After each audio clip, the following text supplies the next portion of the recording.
سلام من الله عليكم ورحمة الله تعالى وبركاته مروين يا مدن يا دمانتين به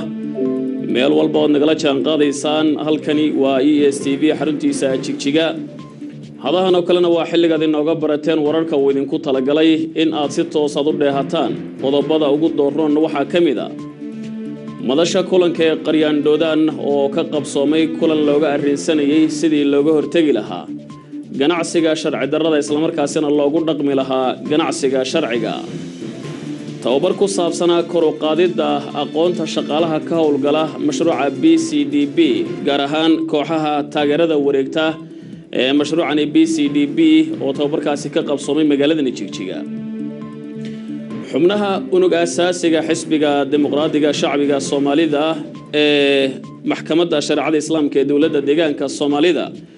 oo sheegay in ay horumarka ka socda deegaanka Soomaalida ku xaqiijinayaan adeeg hufan oo markaas bulshada loo fidiyo aqoon isweydaarsi ku saabsanaa dhageysiga codsiyada dadweynaha oo ka qabsoomay magaalada Jigjiga qodobada kale adeehan doontaan ayaa waxa ka mid noqon doona kulan ay ka soo qayb galeen shaqaalaha maamulka degmada Doolabay iyo qaybaha kala duwan ee bulshada ku nool degmadaasi kulankani oo mid looga arrinsanayay si xoojinta hawlaha xisbiga oo ka qabsoomay degmada Doolabay oo ka tirsan gobolka Afdheer qodobada kale ee wararka dalka ka dheehan doontaan waxa ka mid noqon doona kulan looga xaajoonayay arrimaha siyaasadda maareynta dhulka qaarada Afrika oo ka qabsoomay magaalada Addis Ababa ee xarunta dalka Ethiopia